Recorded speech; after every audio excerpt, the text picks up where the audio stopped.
Assalamualaikum warahmatullahi wabarakatuh. Waalaikumsalam warahmatullahi wabarakatuh. Ya, terima kasih Mas Arif Nurul Imam.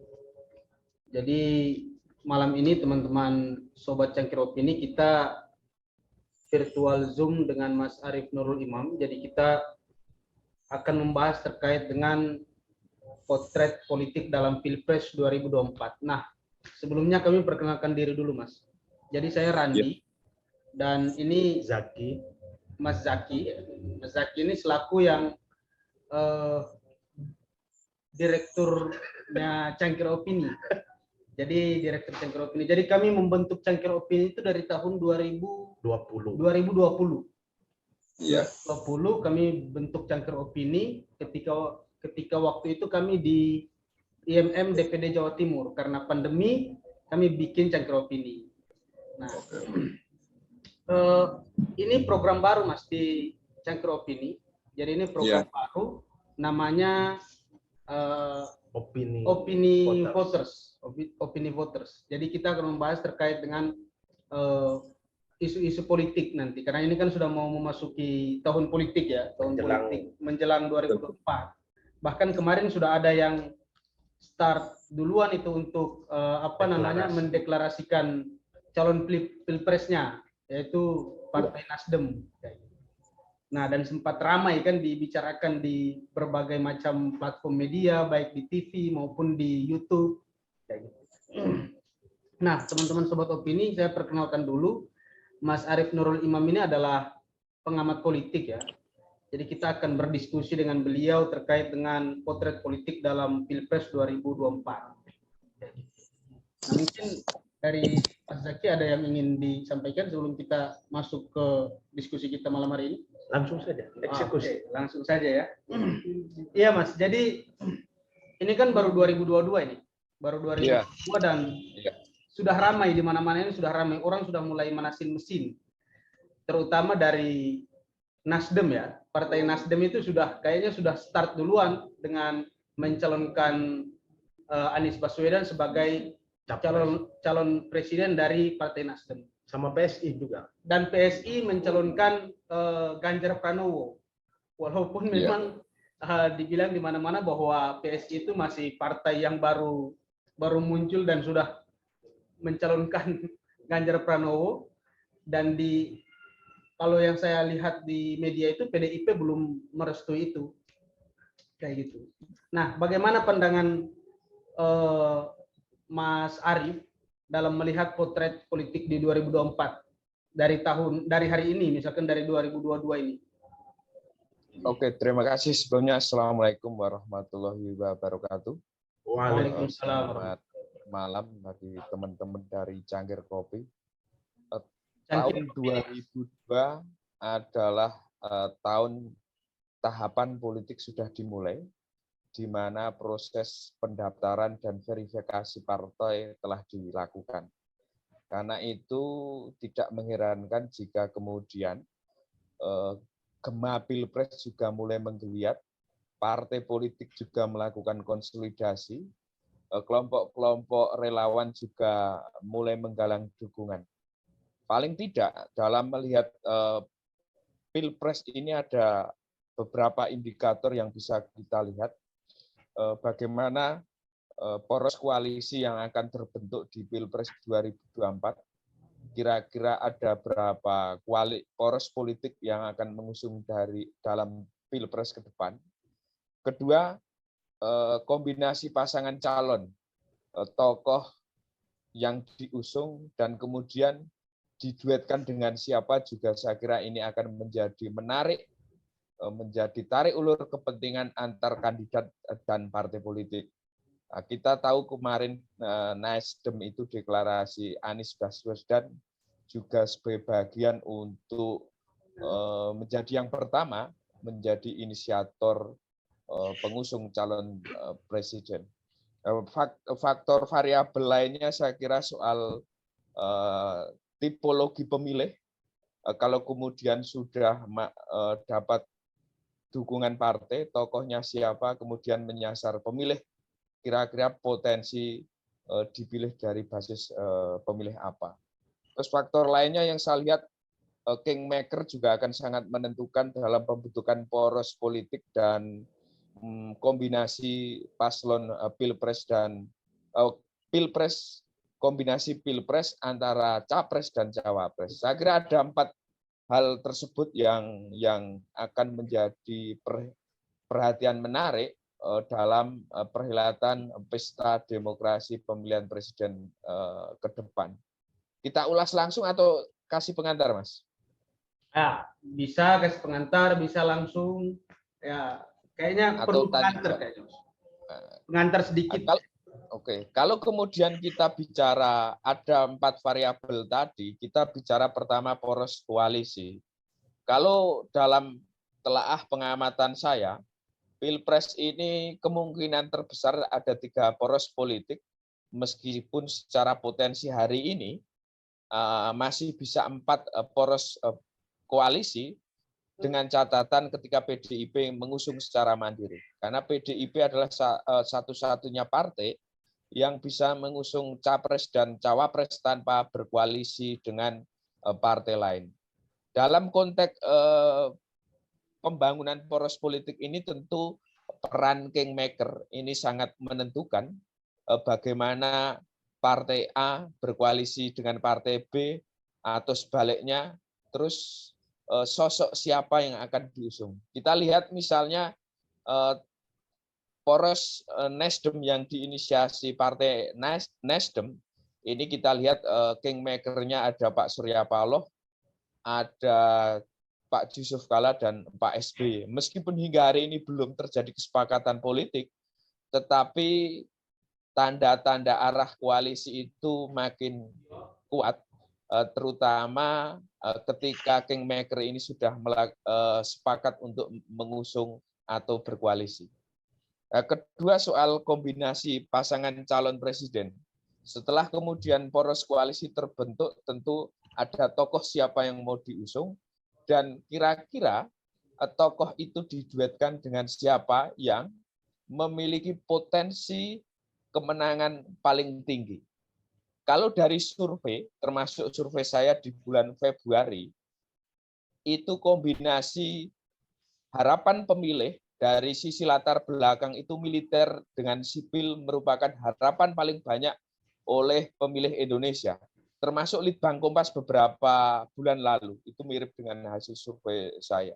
Kalau kemudian ini sebagai basis atau salah satu referensi untuk mengusung paslon dalam Pilpres, maka kemudian saya kira poros koalisi ini juga akan memperhitungkan latar belakang kandidat tokoh yang akan dikombinasikan. Misalnya kalau Anies Baswedan itu dari sipil, kemudian kalau melihat referensi data tadi, kemudian mereka juga bisa jadi akan mempertimbangkan tokoh militer untuk diduetkan dengan Anies. Inilah kemudian yang hingga hari ini saya kira Anies masih tarik ulur kepentingan antara memilih beberapa sosok yang tokoh yang dianggap bisa memperbesar peluang menambah ceruk elektabilitas di Pilpres ke depan.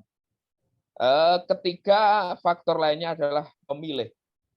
Saya kira ketika sudah dapat poros politik koalisi pengusung, sudah kombinasi paslonnya sudah dihitung, tentu kita akan menyasar pemilih apa yang kemudian akan menjadi basis elektoral dalam Pilpres.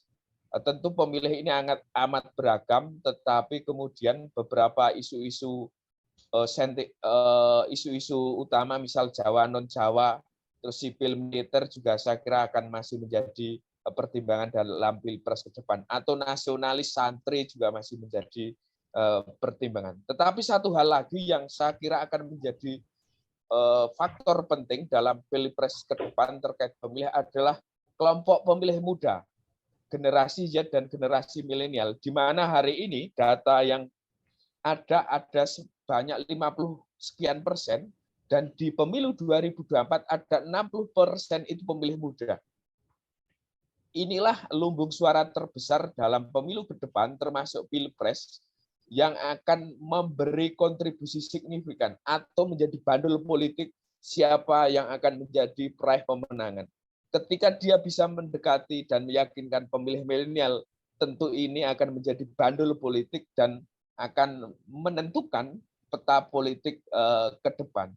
Saya kira ini Mas sebagai pengantar diskusi pada malam hari ini, poin-poin dulu nanti bisa dibahas atau bisa ditanyakan.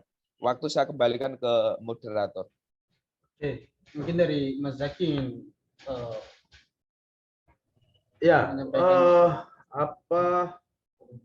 kalau di media-media itu Mas kan sudah marah hari ini kan, kalau dilihat misalnya ada yang mengatakan jika PDIP tidak merekom Puan, maka kemungkinan besar ini Ganjar ini akan dilarikan ke koalisi KIB itu.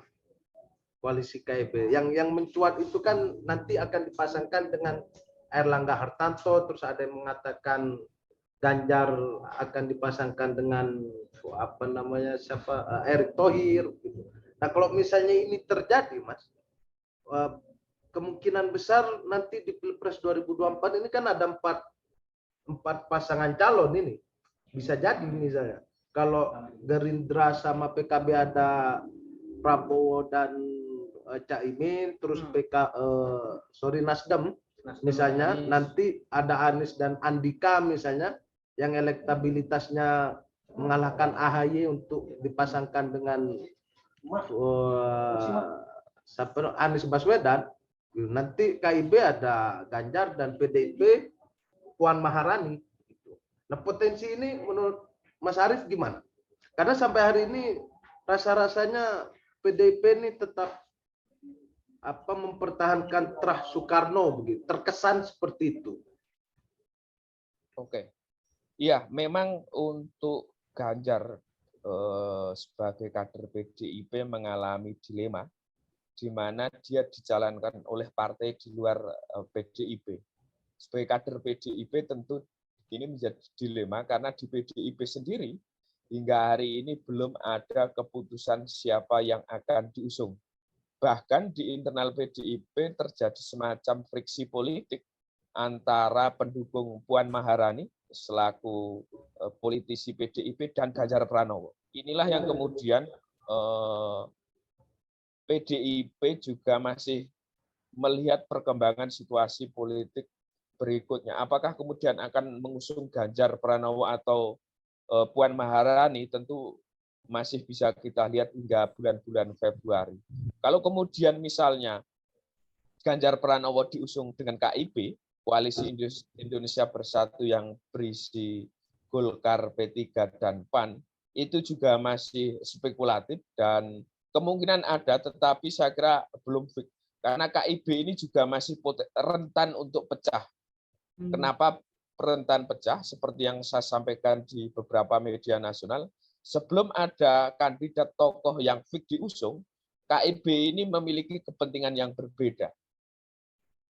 Kalau kemudian KIB ini tidak ada kesepakatan paslon yang diusung, tentu saja potensi terpecahnya sangat besar. Kita tahu misalnya hari ini P3 mengusung Ganjar, mendeklarasikan Ganjar Pranowo beberapa di PD pengurus wilayahnya, sementara Golkar mendeklarasikan Erlangga Hartarto. Tetapi di sisi lain, PAN dan Golkar juga membangun koalisi yang intens, yang intim dengan PDI Perjuangan. Artinya ini kan masih penjajakan, belum fix. Seperti yang saya sampaikan beberapa waktu yang lalu bahwa KIB ini masih tentatif. Kalau kemudian gagal mengusung kandidat yang disepakati oleh ketiga partai tersebut, kemungkinan besar akan pecah kongsi di tengah jalan. Tetapi kuncinya ketika bisa mengusung tokoh yang bisa disepakati oleh tiga paslon tersebut, kemungkinan akan jalan terus. Kira-kira begitu, Mas. Ya, kalau berarti kan dari sekarang itu memang banyak partai yang itu masih melakukan penjajakan, Mas, di apa namanya, di internalnya mereka, baik itu di PDIP, partai yang berkuasa hari ini, dan dia bisa mencalonkan pasangan calonnya sendiri, maupun di KIB yang awalnya koalisi itu telah terbentuk, tetapi sampai sekarang pun belum menemukan sosok, dan bisa saja ada kemungkinan KIB itu dia akan koalisinya akan bubar dan bergabung ke poros-poros yang lain. Apa ada kemungkinan sampai di situ, Mas? Saya kira ada, seperti yang bisa baca di beberapa media nasional juga saya sampaikan. Koalisi Indonesia Bersatu itu masih bersifat tentatif. Sebelum ada kandidat paslon yang diusung dan disepakati oleh koalisi ketiga partai tersebut. Kalau kemudian itu terjadi deadlock, itu saya kira potensi bubar di tengah jalan terbuka lebar. Nah, kuncinya ketiga partai tersebut harus menemukan sosok yang semua bisa menerima. Ada take and give-nya yang sama-sama diuntungkan secara politik. Nah, hingga hari ini kita tahu KIB juga belum jelas siapa kandidat yang akan diusung, dan semua ketiga partai tentu memiliki visi misi politik dan agenda politik yang berbeda. Oke. Kalau misalkan ada sekarang kan partai itu kan ramai-ramai mencari kandidat yang itu mempunyai elektabilitas itu, Mas. Partai. Ya. Nah, yang saya penasaran itu ketika misalkan PDIP kekeh untuk mencalonkan Puan Maharani untuk mempertahankan Trust Soekarno yang ada di internal PDIP itu sendiri. Walaupun misalkan elektabilitasnya Puan Maharani itu tidak naik atau tidak ngangkat. Yang sekarang adalah di mana-mana itu banyak sekali relawan-relawan Ganjar Pranowo yang itu terbentuk di mana-mana. Kalau misalkan PDIP berkekeh dengan itu, yang saya ingin tahu seberapa jauh keberanian Ganjar misalkan untuk dia itu keluar daripada PDIP dan siap dicalonkan oleh partai lain. Kalau kalkulasi politik Ganjar maju Pilpres dengan jalur partai selain PDIP, saya kira persentasenya lebih kecil kemungkinannya. Lebih kecil. Ayat 30-70. Kenapa? Pertimbangan politik tentu akan menjadi pertimbangan penting bagi Ganjar Pranowo dan timnya. Kalau kemudian misalnya Ganjar Pranowo keluar dari PDIP, tentu ada efek politik, ada risiko politik yang harus ditanggung. Dan itu pasti akan dikalkulasi oleh Ganjar dan timnya. Karena kita tahu Ganjar Pranowo, Pak Ganjar ini patron politiknya itu kan Pak Jokowi. Tetapi Jokowi dalam politik nasional juga tidak bisa disebut patron politik sebagaimana Megawati Soekarno Putri atau Prabowo Subianto, karena dia tidak memiliki partai politik. Nah, itulah dilemanya Ganjar, misalnya meskipun dia memiliki elektabilitas tinggi, tetapi ketika tidak dicalonkan PDIP, saya kira juga akan berhitung secara cermat untuk maju dari partai selain PDIP. Meskipun kemarin diwawancara oleh media, dia menyatakan siap kalau demi bangsa dan negara, tetapi masih koma menunggu keputusan partai. Itu artinya juga dia cukup hati-hati, dan kalau bicara kemungkinan, selalu ada kemungkinan dalam politik untuk lompat pagar. Tetapi kalau bicara kalkulasi politik, prosentasenya masih tinggian Ganjar tetap bertahan di PDIP. Ya, menurut Mas Arief, kira-kira ini apa yang membuat PDIP selalu last minute dalam mendeklarasikan calon presiden? Kita lihat misalnya tahun 2014 seperti itu, 2019 pun sama. Nah, ini 2024 juga sama. Karena contohnya begini, Mas. Jadi kemarin Cengkiropin ini kan bikin konten di TikTok itu, Mas. Jadi Capres 2024 cap aktivis. Di sana ada Caimin, ada Anies, dan ada Ganjar. Nah, yang mencuat di media hari ini kan Ganjar dan Pak Anies begitu. Secara simpatisan dua tokoh ini sangat luar biasa di media sosial. Elektabilitasnya selalu 3 besar Ganjar Pranowo ini. Gitu, 3 besar. Nah, Pak Jokowi pun begitu dulu tahun 2014 misalnya. Di last minute juga. Ini ada apa? Apakah seperti yang media-media misalnya untuk menjaga trust Soekarno itu, karena jika memang tidak hari ini, tidak tahun 2024 misalnya, nanti Puan ini kapan akan munculnya sebagai calon presiden gitu. Karena Pak Jokowi dan Ganjar ini kan membawa landscape politik yang berbeda gitu. Memang pengikut Pak Ganjar ini kader ideologis mungkin minim, tapi simpatisannya sangat luar biasa. Apakah itu yang bikin dilematis PDIP hari ini misalnya?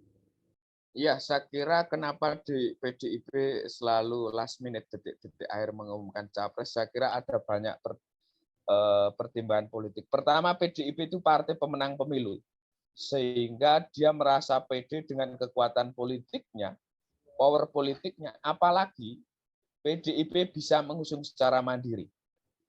Ini tentu saja tidak dimiliki semua partai, dan hari ini hanya PDIP yang bisa mengusung paslon. Kalau partai lain, partai selain PDIP, tentu dia harus mengusung kandidat untuk membangun bargaining dan membangun koalisi dengan kekuatan politik lainnya. Misalnya Prabowo Subianto sebagai capres Gerindra, dia harus membangun bargaining dengan partai politik lainnya agar dapat dukungan partai politik sebagai syarat untuk maju dalam pilpres. Nah, konteks PDIP ini dia bisa mandiri sehingga seandainya detik-detik akhir pun tidak masalah dengan tiket dukungan dalam pilpres. Kedua, kenapa setelah detik-detik akhir PDIP ini kalau konteksnya 2024, saya kira kita tahu PDIP memiliki beberapa kader yang potensial untuk maju. Kalau Sekjen PDIP Hasto menyebut ada Bu Risma, ada mantan Gubernur Banyuwangi, ada Ganjar Pranowo dan Puan Maharani. Dan hingga hari ini PDIP belum menetapkan, meskipun yang mengemuka di publik Puan Maharani dan Ganjar Pranowo, tetapi itu juga belum fix, sehingga kalau kemudian deklarasi hari ini belum bisa dilakukan juga. Kenapa? Mereka masih juga melihat, mengukur, dan bisa jadi tarik ulur kepentingan faksi-faksi di PDIP untuk mengegulkan Puan atau Ganjar ini masih terjadi. Dua hal tadi minimal kenapa PDIP selalu mengumumkan di detik-detik akhir. Penyebab PDIP selalu mengumumkan dan di detik-detik akhir. Terus mungkin ketiga, tetapi bukan variabel utama, soal kultur politik mungkin. Karena di PDIP itu formatur tunggal, semua keputusan ada di Ketua Umum PDIP, sehingga ruang negosiasi dan ruang komunikasi sangat terbatas. Artinya apa? Ketika Ketua Umum sudah bertitah, itu menjadi sebuah kebijakan partai. Dan Ibu Megawati sebagai politisi senior tentu saja dia akan menelaah, menilai, dan mengukur, dan karena itu membutuhkan waktu yang panjang, membutuhkan perenungan yang mendalam untuk menentukan kandidat siapa yang diusung.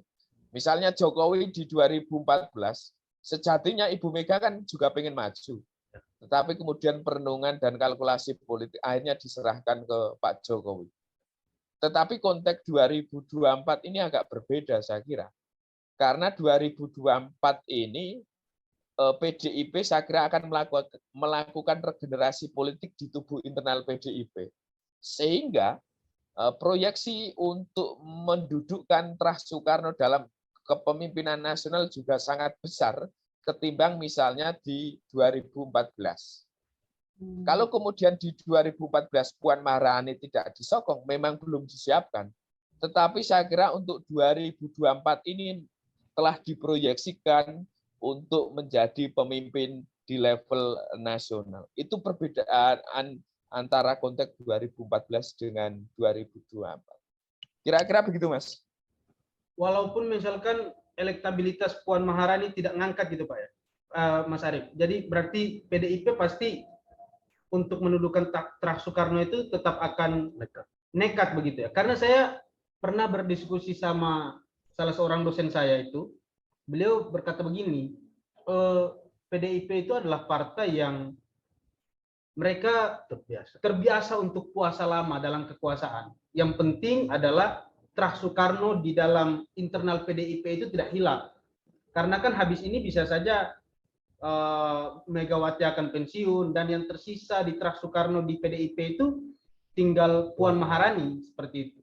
Jadi pertimbangannya walaupun Puan tidak ngangkat, tetap aja dicalonkan untuk mempertahankan terah Soekarno di internal partai itu. Ya, kita tahu bahwa salah satu kekuatan PDIP ini kan Soekarnois. Karena itu keturunan biologis Soekarnois akan selalu diposisikan di jabatan-jabatan strategis terutama ketua umum untuk menjaga suara pendukung Soekarnois. Itu menjadi masuk akal ketika misalnya kalau secara kalkulasi politik Mbak Puan ini berat untuk Pilpres, tetapi untuk menjaga konstituen PDIP. Inilah kemudian yang dipertimbangkan Bu Mega bahwa terah Soekarno itu menjadi kekuatan perekat di tubuh internal PDIP. Kalau misalnya bukan terah Soekarno, kemungkinan besar PDIP juga terjadi friksi yang tajam. Itu juga saya kira menjadi pertimbangan kenapa Ibu Megawati hingga hari ini menjadi ketua umum. Saya pernah sampaikan ini dalam diskusi di sebuah media nasional juga, online juga. Kalau kemudian bukan terah Soekarno, potensi untuk terjadi friksi dan perpecahan di PDIP cukup besar. Karena itu bukan kader. Kader yang biologis dari Soekarno tentu memiliki peluang yang lebih besar untuk menjadi ketua umum sebagai perekat antar kader dan mengurangi friksi-friksi politik sehingga soliditas dan kekompakan partai masih bisa terjaga. Nah, itu juga sepakat dengan menegaskan apa yang disampaikan dosennya Mas tadi. Kira-kira begitu, Mas. Artinya transformasi ideologi Soekarnoisme di internal PDIP ini masih kuat ya, Mas Arief. Dalam artian karena kalau dilihat ini walaupun elektabilitas yang muncul itu misalnya dari kepala daerah ini kan ada Ganjar sama Pak Anies, tetap kader-kader di tataran grassroots ini tidak terpengaruh oleh dua elektabilitas ini di internal PDIP. Kader PDIP itu satu komando. Apa titah ketua umum itu akan menjadi perintah, akan dijalankan di grassroots. Kalau kemudian transformasi ideologis itu juga perdebatan. Transformasi dalam konteks internalisasi nilai atau kemudian transformasi pergantian aktor dari kader biologis ke kader biologis berikutnya. Ini kan perdebatan ya. Kalau kemudian transformasi ideologi. Tetapi secara simbolik memang yang paling aman, bukan paling aman, paling taktis adalah mengusung sosok yang secara biologis merupakan terah Soekarno. Nah, kalau kemudian kita berbicara lebih luas lagi transformasi ideologi, tentu tidak hanya terah Soekarno, para pengikut dan kader Soekarno bisa menjadi kader ideologi Soekarno. Tetapi kemudian pertimbangannya kan kalau bisa, ini kader biologis dan kader ideologis. Ini pertimbangan bagaimana agar PDIP survival ke depan. Nah, itu juga tidak ada yang salah dalam internal PDIP karena bagaimanapun setiap partai juga butuh survival politik dan menjaga soliditas masing-masing partai. Iya. Menarik memang, Mas. Nah, yang kemarin yang lagi rame itu Nasdem itu, Mas. Yang tadi sempat disinggung di awal. Pertanyaan sederhananya itu Nasdem itu kok tiba-tiba mendeklarasikan Anies Baswedan. Padahal kita tahu bahwa sejarah bagaimana Anies Baswedan naik di Jakarta, di Pilgub Jakarta itu kan terjadi polarisasi yang sangat luar biasa antara ya bisa dikatakan pendukung Anies dan pendukung non Anies. Kalau pendukung Anies itu kan kita bisa lihat dari bagaimana gerakan yang dibangun dari 212, 411 dan sebagainya. Nah, hari ini Nasdem yang menjadi koalisi pemerintah itu mendeklarasikan Anies Baswedan, dan itu di awal Bahkan Ya.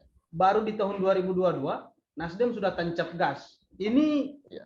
pertanyaannya, apa nekat atau memang Surya Paloh ini selaku kingmaker di balik ini itu punya strategi tersendiri untuk Nasdem? Iya, kalau kita lacak ke belakang, Nasdem ini selalu mendeklarasikan dalam pilpres pilkada selalu terdepan. Terdepan. Jokowi pertama sebelum PDIP mendeklarasikan. Di banyak pilkada, Nasdem selalu terdepan.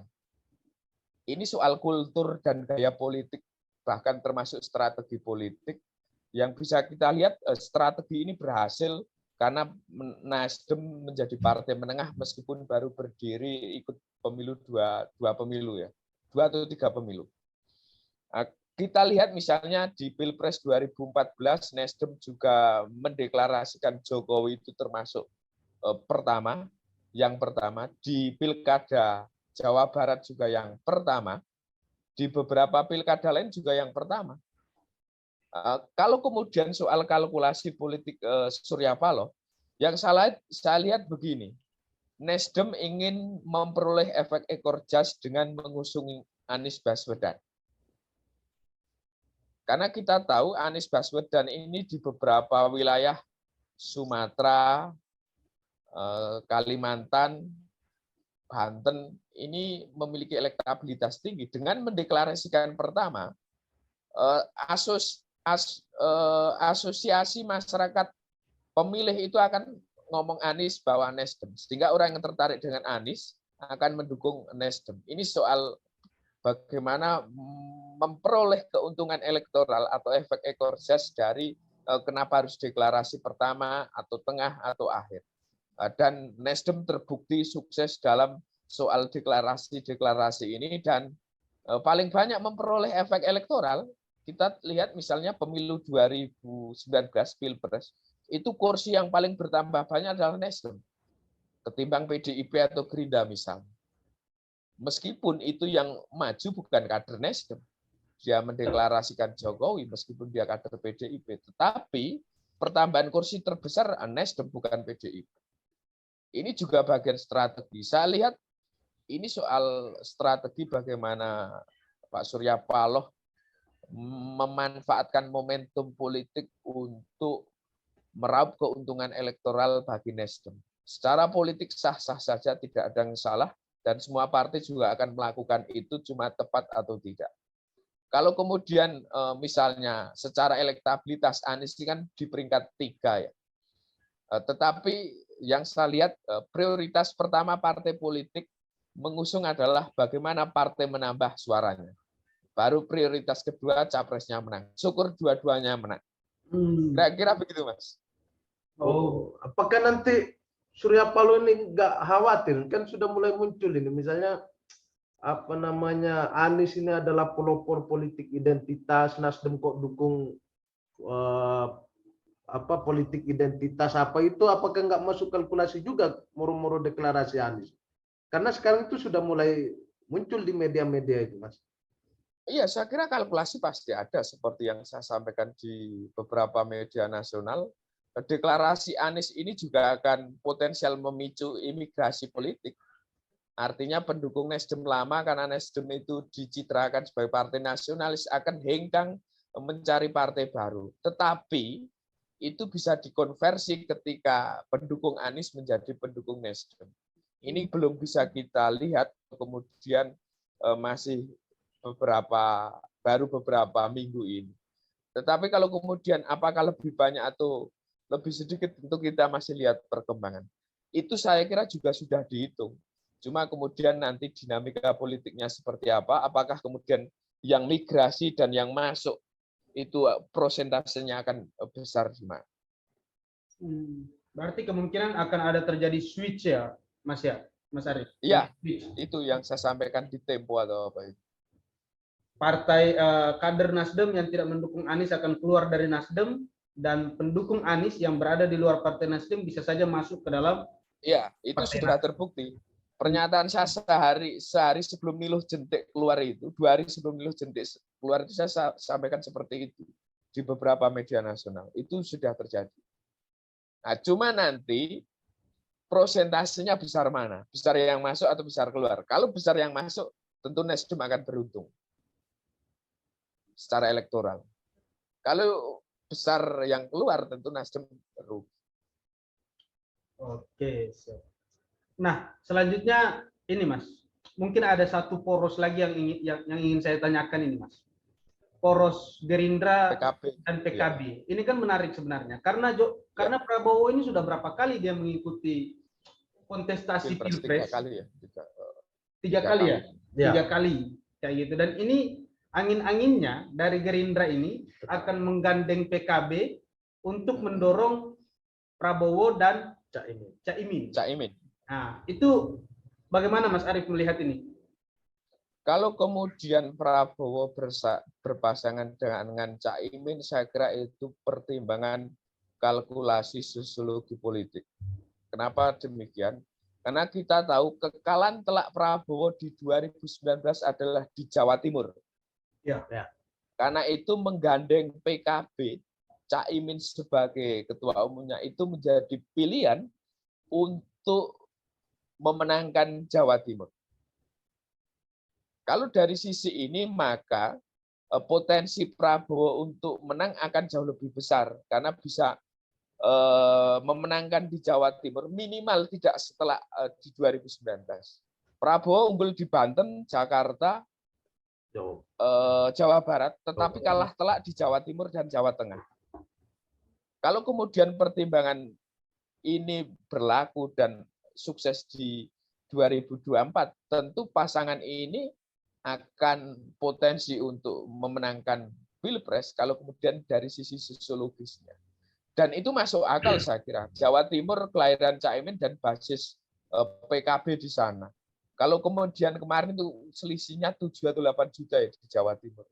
Ketika menggandeng PKB tentu ini akan menambah suara berapa juta. Akumulasi kekalahan di nasional 7 juta. Nah, kalau dari sisi pertimbangan ini saya kira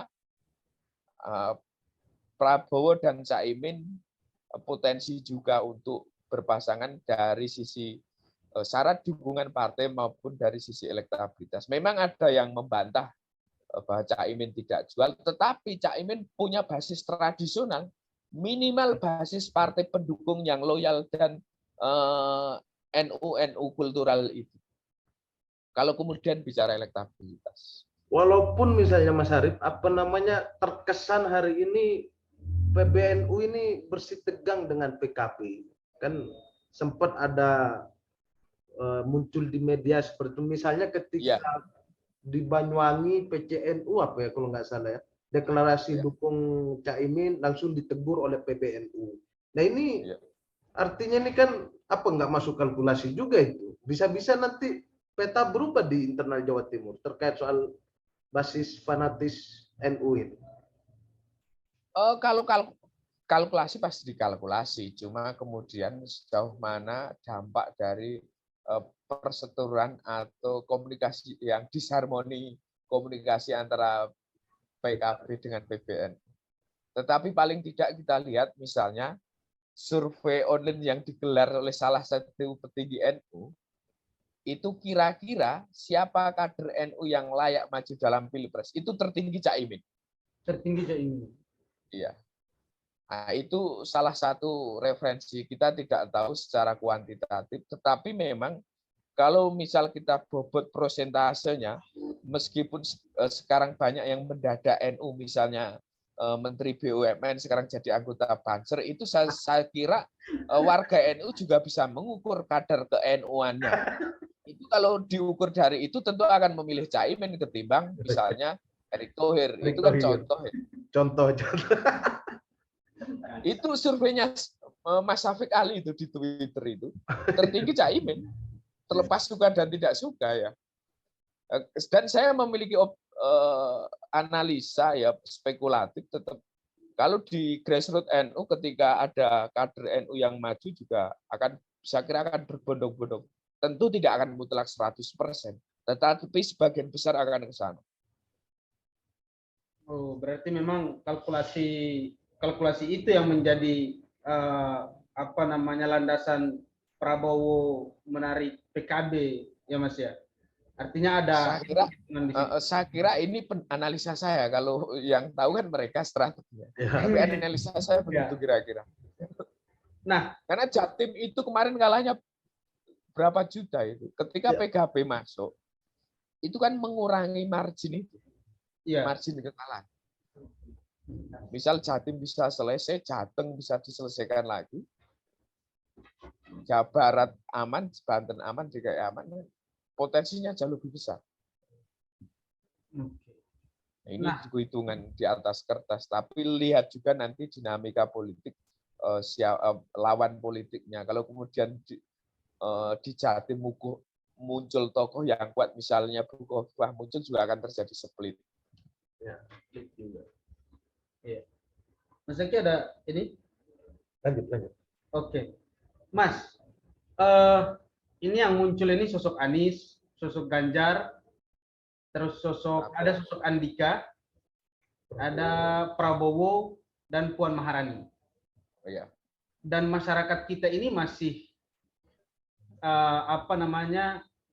masih memiliki efek daripada Pilpres tahun 2019. Ya. Di mana terpolarisasi luar biasa antara, bahkan sampai sekarang itu sudah muncul lagi dua istilah cebong dan kampret kayak gitu, ataupun diganti jadi kadrun dan apa satu itu kan, kayak gitu. Tetapi tidak jauh-jauh dari situ. Nah, menurut Mas Arief, pembacaan Mas Arief, sejauh mana di tahun 2024 ini, ataupun kita ambil dari tahun 2023, masyarakat itu akan terpolarisasi sejauh apa? Ya, ada beberapa faktor penyebab polarisasi. Pertama, seberapa banyak kandidat yang akan maju. Kalau kemudian hanya 2 kandidat seperti 2014 dan 2019, potensi polarisasinya tentu lebih jauh tajam. Tetapi kalau kemudian kandidatnya lebih dari 2, tentu itu akan menurunkan polarisasi politik.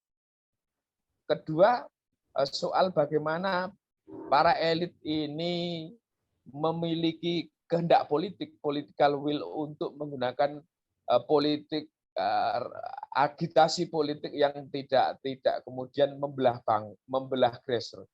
Ini juga soal komitmen politik. Bulan kemarin saya bicara polarisasi politik di 3-4 forum, semua cemas, semua resah, tetapi memang tidak hanya faktor tunggal, ada beberapa faktor, minimal satu, seberapa besar kandidat yang akan maju. Tetapi kalau lihat peta hari ini, di 2024 polarisasi akan jauh lebih reda, karena potensi kandidat akan lebih dari 2 paslon.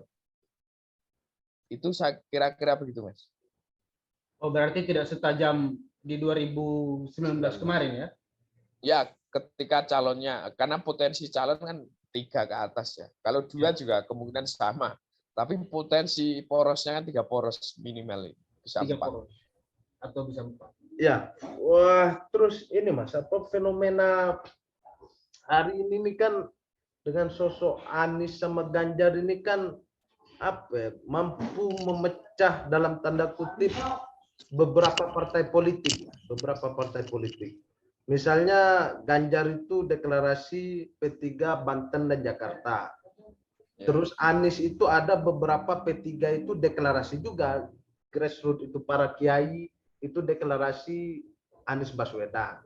Terus di NTT ada PAN, Pak Ganjar. Nah, ini apakah ini efek para elit politik ini tidak pede untuk mencalonkan diri, atau para kader-kadernya ini melihat sosok yang lagi tren di media sosial dengan sosok Pak Anies dan Pak Ganjar.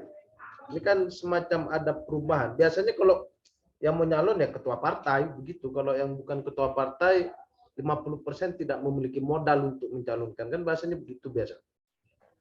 Saya kira kita harus, kalau saya membacanya begini, Mas. Kenapa banyak deklarasi relawan capres Ganjar dan Anies Baswedan?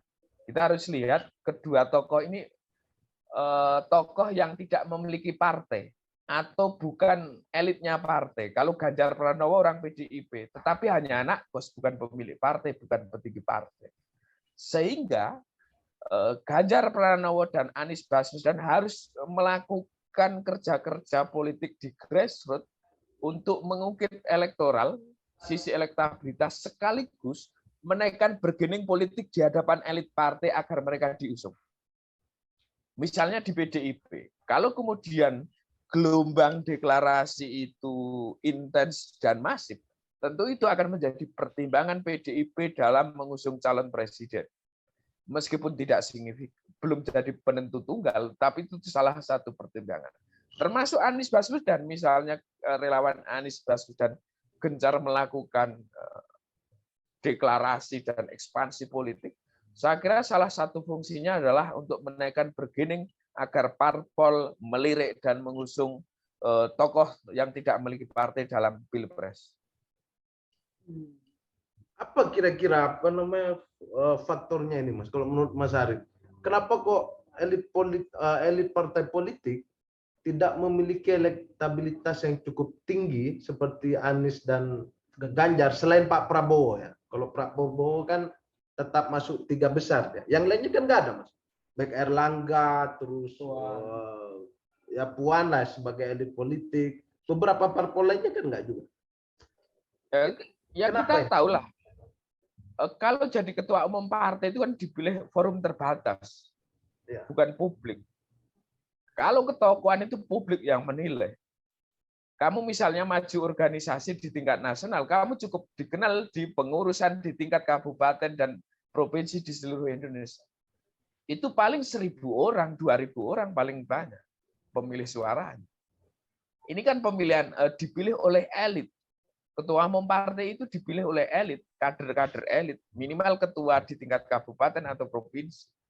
Berbeda elektabilitas. Elektabilitas itu dinilai oleh publik, semua masyarakat menilai.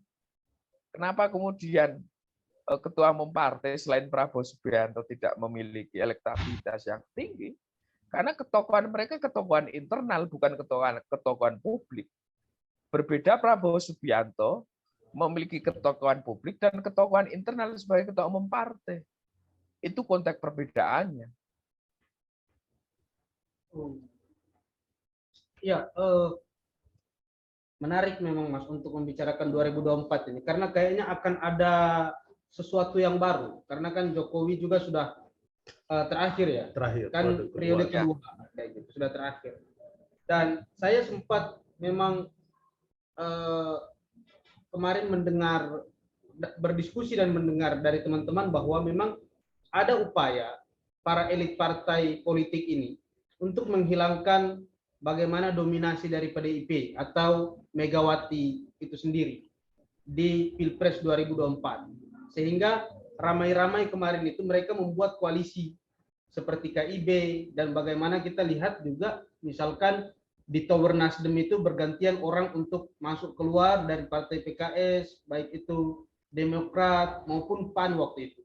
Nah, itu yang terjadi. Sehingga ada juga kemarin yang saya dengar itu bisa saja PDIP ini akan mencalonkan diri sendiri, bukan karena mampu, karena menjadi partai pemenang, tetapi karena memang banyak partai yang ingin mencalonkan calon presidennya sendiri tanpa melibatkan PDIP sebagai pemenang di 2019.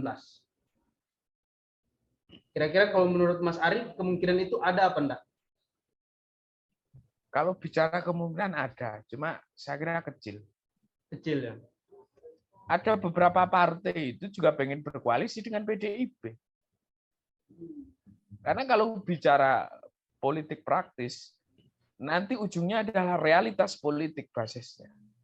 Kalau kemudian soal rivalitas tidak ada pengen dominasi, itu fitrah politik, semua pengen berkuasa, semua pengen kursinya paling banyak. Itu alamiah saja bagi saya. Tetapi kalau kemudian tidak ada partai yang tidak mau berkoalisi dengan PDIP, saya kira tidak benar. Karena ada beberapa partai juga secara terpublis atau tidak juga melakukan pendekatan kepada PDI Perjuangan. Itu kalau konteks PDIP tidak ada yang mau berkoalisi. Mungkin beberapa partai tidak mau berkoalisi dengan PDIP, ya. Tetapi kalau semua partai tidak, ada beberapa yang pengen berkoalisi juga. Kalau kemudian soal dominasi ya wajar saja. Partai politik kan semua pengen jadi pemenang, Mas. Rivalitas ini. Rivalitas ya 2024 pesta. Iya. Pesta bisa jadi 3 atau sampai 4 poros. Oke. Nah, terakhir Mas, mungkin kalau dari pertanyaan dari saya, nanti mungkin Mas Zaki juga mungkin ada pertanyaan. Terkait dengan tipologi pemilih di 2024. Ini kan seperti yang Mas Arief bilang tadi bahwa pemilih muda atau kaum milenial ini merupakan suara terbesar yang harus dimasuki oleh para calon-calon presiden di tahun 2024. Menurut Mas Arief, kalau misalkan kita membuat satu bayangan di bayangan hari ini terkait 2024, kalaupun misalkan ada 3 poros antara Ganjar, Anies Baswedan maupun Puan Maharani, itu kira-kira pemilih milenial ini akan banyak suaranya di calon yang mana? Kalau data survei Litbang Kompas, pemilih milenial itu paling banyak justru ke Prabowo Subianto. Prabowo Subianto. Ya, itu survei bulan apa bisa cek kau di Google. Pemilih milenial data survei Litbang Kompas, trennya banyak ke Prabowo Subianto, baru Ganjar atau Anies. Bisa cek itu di media. Saya juga diminta komentar. Kalau kemudian anak muda ini kan ini bisa dikaitkan dengan sosok kombinasi pasangan pilpres. Apakah kemudian faktor latar belakang itu menjadi penentu? Misalnya kombinasi militer sipil itu menjadi harapan paling tinggi pemilih termasuk milenial, pemilih yang dominan milenial. Terus kedua, apakah kemudian salah satu kalau di beberapa survei itu harapan pemilih ke depan itu tegas. Prabowo dipersepsikan oleh milenial mungkin termasuk yang tegas. Ini data ya, Mas. Bisa cek di Google Litbang Kompas. Nah, kalau kemudian belakangan ini terjadi tren, saya kira belum begitu banyak lah perubahan. Ini soal persepsi milenial melihat tokoh, menilai tokoh. Berarti ketokohan di kaum milenial ini masih tertinggi Pak Prabowo ya untuk calon presiden. Itu saya ngomongin data Litbang Kompas ya, biar objektif. Siap. Nah, ini Mas terakhir ini mungkin ini yang mungkin masyarakat juga penasaran. Kira-kira kalau menurut Mas Arief ini kalau kita boleh mengira-ngira ini, kira-kira Pak Jokowi ini melabuhkan pilihannya kemana ini, Pak? Karena kan banyak isyarat ini, Pak. Banyak isyarat, misalnya kemarin Pak Ganjar disuruh naik mobil bareng dengan Pak Jokowi, misalnya kan. Terus ada statementnya siapa Bahlil kalau nggak salah ya. Ya Pak Ganjar ini mukanya lagi terang, walaupun Jakarta lagi gelap misalnya. Kalau menurut Mas Arief, kira-kira Pak Jokowi ini kemana arahnya ini, Pak? Saya kira seperti yang saya sampaikan itu tren viral di beberapa media nasional. Jokowi kemungkinan akan mengerahkan ke calon presiden itu minimal karena 2 hal. Pertama, yang memiliki komitmen meneruskan program-program Jokowi. Misalnya saya sampaikan di sejumlah media nasional. Bagaimana tol Jawa ini sebagai program Jokowi itu bisa dilanjutkan dengan konektivitas pertumbuhan baru. Bisa cek di Google, itu statement saya. Kedua, ya memiliki chemistry politik dengan Pak Jokowi. Nah, kalau kemudian kita lihat selama ini, kira-kira siapa yang memiliki komitmen itu? Saya kira satu Ganjar Pranowo, Gubernur Jawa Tengah, yang memiliki 2 hal tadi. Tetapi ketika Pak Ganjar Pranowo tidak memiliki tiket politik atau tidak diusung PDIP dan tidak berani keluar dari PDIP untuk maju dari partai lain, kemungkinan Pak Jokowi akan mendukung Prabowo Subianto. Nah, dua tokoh ini yang saya kira memiliki komitmen untuk meneruskan program Pak Jokowi Presiden hari ini. Kalau Pak Anies kecil potensinya ya Pak ya. Kalau dilihat dari dua indikator tadi itu yang Mas Arief sampaikan. Kecil, sangat kecil. Berarti murni Pak Anies ini memang kingmaker-nya adalah Surya Paloh Surya Paloh dan Pak Yusuf Kalla. dan Pak Yusuf Kalla. Ya, Mas Arief, mungkin itu dulu untuk podcast kita malam hari ini. Ya, Terima Mas. kasih sudah hadir. Kami dari Cangkir Opini sangat senang sekali nih Mas Arief, karena ini podcast pertama di program baru kami di Opini Voters ya, di Opini Voters. Nanti mungkin kita bisa berdiskusi, apalagi menjelang 2023 dan 2024 itu.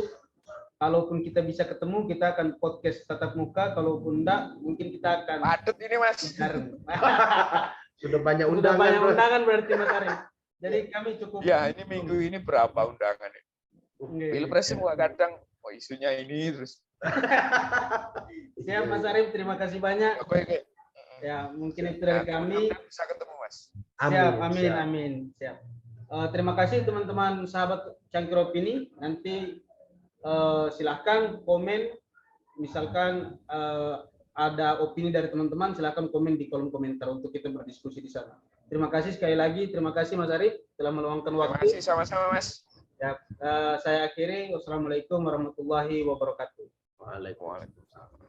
Ya. Terima kasih Mas. Yuk, makasih, Mas. Siap. Ya, izin pamit ya, Mas. Siap, Mas. Mas.